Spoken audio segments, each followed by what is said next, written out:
What's up, y'all? This is Chris with NoLimitSquad, your personal isochain and fitness vlogging channel. Today we're covering a program, and this is a shout out to Yeti Eddie. What's up, yo? On what isochain program should we hit up for grapplers? All right, so grapplers, you need a lot of strength, but you also need mad crazy muscular endurance. I was taking a little bit of time to figure out, how should I attack this program? Because if I truly had a client that was a grappler and I'm trying to get them to have the most significant edge they can have over their opponent, the first thing I thought was, okay, well, they need to be able to outlast them first. Because if you guys have wrestled, I have not wrestled, but I know I've had clients and I know people who have wrestled both in high school and at the collegiate level. I know them just through years of being in the gym, and that it's very tough, guys. It just seems like it's two guys hugging out on the ground. Yeah, no, like your cardio is beat, your muscular endurance, I mean, you have to be able to hold people down continuously, second after second after second, and each second feels like an eternity. As I'm sure wrestlers, can you confirm with me there? Comment down below. I'm sure, I can only imagine. All right, so the first thing I thought was, we need to make sure that your muscular endurance is crazy high. But it's not just that. Like, your muscular strength has to be up there too. It has to be. If it's not, that initial pin where you have the power to put them on the floor and then take control, it won't be there. You'll have the pin them down strength, but you won't have the initial let's put them down strength. Does that make sense? What I've decided after a couple weeks of trying to figure this out is we're taking the best of both worlds. We're taking the best of the 6x6. If you guys are familiar with the 6x6 on the isochain and isometrics in general, is the holy grail of developing strength on the isochain and just skyrocketing that sucker. All right, so if you're not familiar with the 6x6, I actually have a program or video on it. Here's a link right here. Go ahead and check that out. It's really important to check that out because I go over that program there. In fact, I should make another video explaining the science of 6x6. That'll be coming soon. As far as the muscular endurance, so far, for those who have been subscribed to the channel, what do you think I'm gonna reference? Hey, 3, 2, 1, you're damn right, that Iron Man, baby. Oh my God, my forearms will never forget that. Woo-hoo. Yo, it'll never forget that. All right, so let's get the best of both worlds there.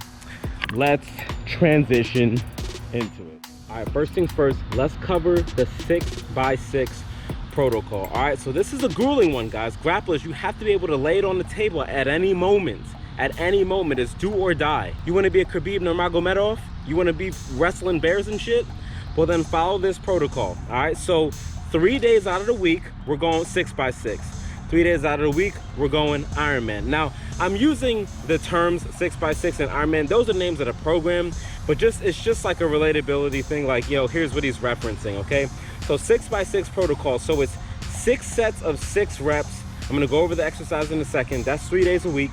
You got 2 sets of 2-minute contractions for the muscular endurance. You need both. You need both. I'm telling you, I'm about to turn you into a superhuman. Ain't nobody pinning you. You feel me? Ain't nobody pinning you. Let's get into it.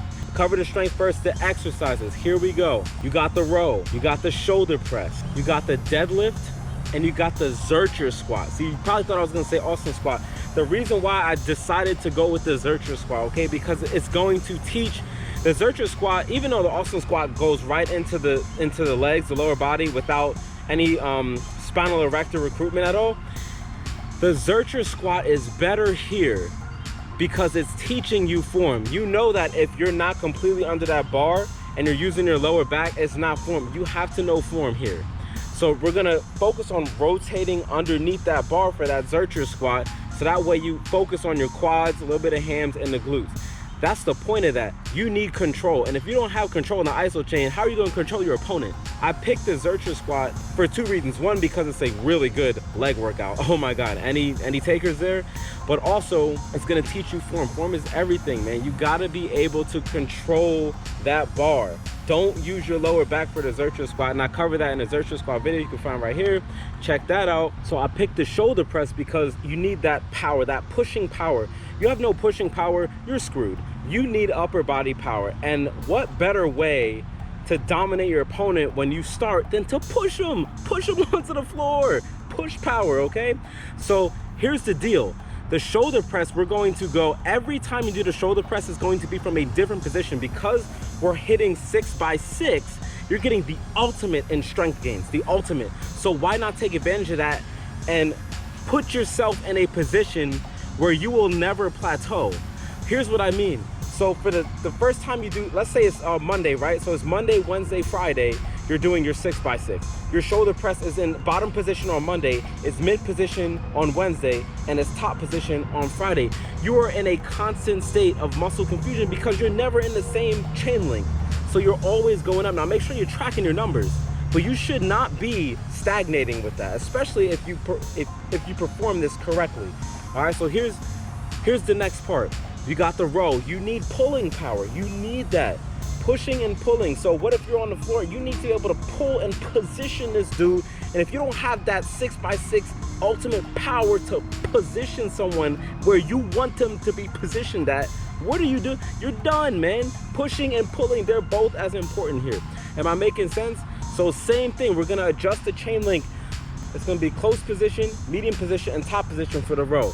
Make sure that you write down your chain link, because I don't know what your chain link is. So that's on you to make sure that you write that down in your notebook, all right? The last one is the deadlift. And again, bottom position, medium position, top position for the deadlift.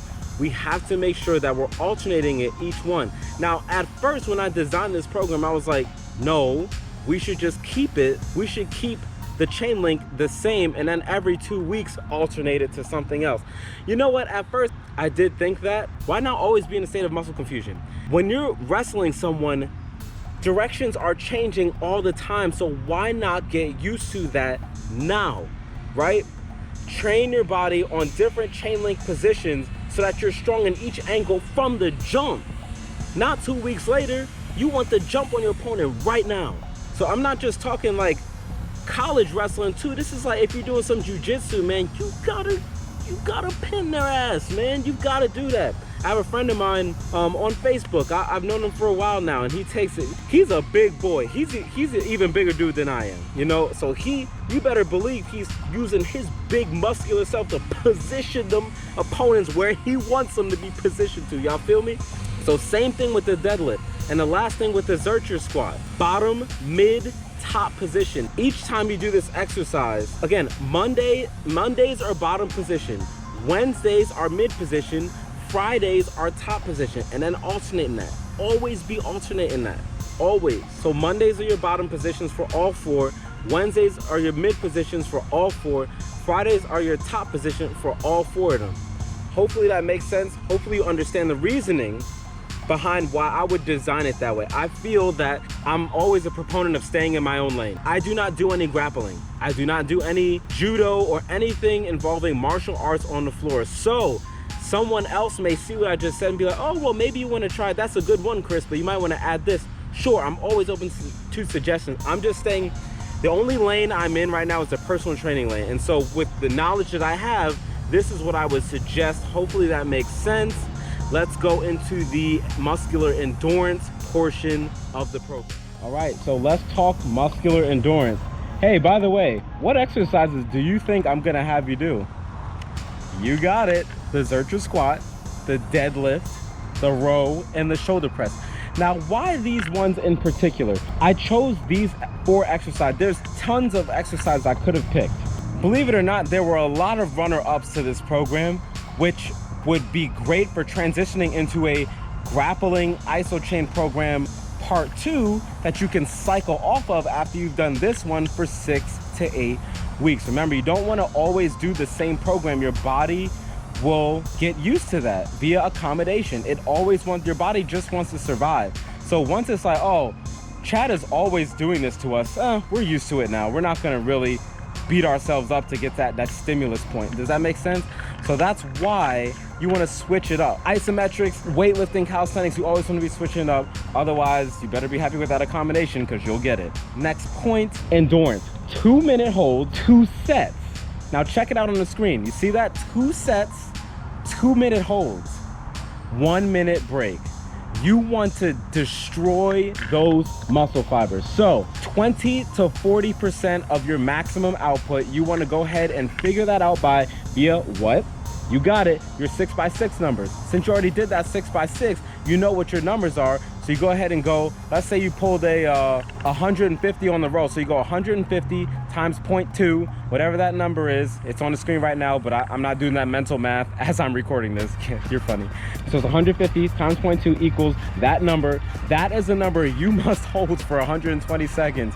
You are going to hate me. You are probably going to curse me out. That's fine. I'm cool with when you shout me out when you win that next tournament. You feel me? Do that for your row, bottom position, Tuesday. Shoulder press, bottom position, Tuesday. Deadlift, bottom position, Tuesday. Isometric squat, bottom position, Tuesday. Thursday, mid position for all of them, twice. Saturday, top position, all of them, twice. Now, you may think that's a lot of demand on your body, right? Is it though? Is it though? Remember, we got the Fen effect working for us.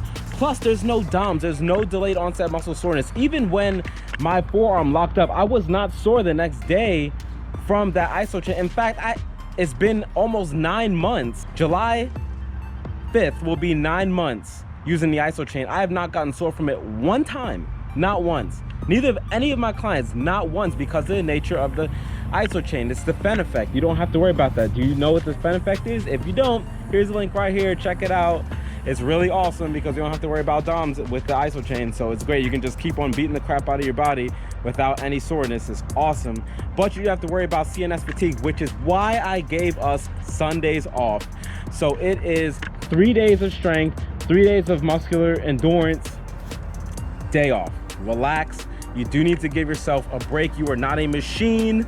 We need a break. What we're gonna find with this program is you're gonna go up in your muscular strength and your muscular endurance. Now, the best way to check that out is just to document your success, document your progress. As long as you're documenting your work, you'll see in the areas where you need improvement, you'll see what you're doing, you'll see how well you're doing with your numbers. I can guarantee that even doing the 6x6 Monday, Wednesday, Friday, and the endurance Tuesday, Thursday, Saturday, you'll still be good.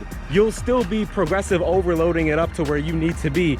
I want you to go ahead and write all those numbers down, and when you have your sessions, rip into that bar with everything you got for those 6x6 and hang the hell on for those endurance.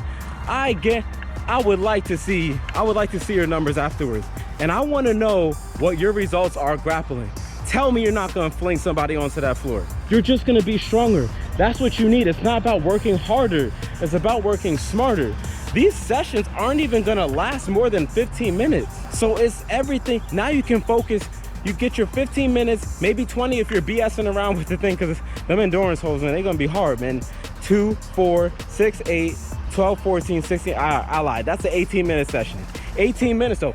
18 minutes versus a 45 to 60 minute weightlifting session. I'll take 18 minutes, you know, 22 minutes with the rest times in between. Dude, you're golden. Now you can focus on your cardio. Your cardiovascular system has to be amazing. You cannot be running out of gas when you're grappling, when you're wrestling, all that stuff. You can't be running out of gas. If you run out of gas first, you're done. Doesn't matter how much strength you have. Your cardiovascular system is finished, and if that's finished, you're finished. All right, so even if you dominated them for the first 45 seconds, once your gas tank runs on empty and they still got a quarter tank left, they're gonna whoop your butt. You want them to whoop your butt? Start working on that cardio. All right. Now, I don't really cover cardio too much on this channel because this is primarily Isochain channel. Here's what I recommend. Work on your VO2 max. Work on your cardiovascular endurance. You're running miles. You're trying to outlast how long you were on that treadmill before. Or if you ran 2 miles, you need to be running 2.1, then 2.2, then 2.3. The goal is to increase your cardiovascular capacity. You have to have a fantastic cardiovascular capacity. You cannot be running out of gas first. That is the ultimate 1-2 combination with the Isochain. You will destroy every single person you go up against. As long as you're consistent, stay on that program. I'd like to know what your results are in the comment sections below. Go ahead and get started on it. Start grappling, perform that Isochain routine. I'm gonna write everything in the first. It's gonna be the pinned comment in this video is going to be the program. It's also gonna be in the description box. This is a program that you can only do if you have the OG Isochain and the dynamometer or the Dragon Door Isochain because of the modes, all right? So you need the modes, you need the feedback. The modes will just help so much better. Hopefully that helped. Hopefully you found value in this, and hopefully you saw where I'm coming from with my thought process on designing this workout routine. I really think it's gonna help you out, and I'd really love to know your results using it, your numbers, your increase, your percentage increase per week. I love that stuff. I'm a numbers guy, I'm a freaking nerd. I like numbers and stuff. All right, guys, thanks for watching. If you enjoyed the video and you found value in this, be sure to drop a like, go ahead and comment, and if you're not yet part of the squad, hit that subscribe button, come join the squad with us. We'll see you in the next one. Peace.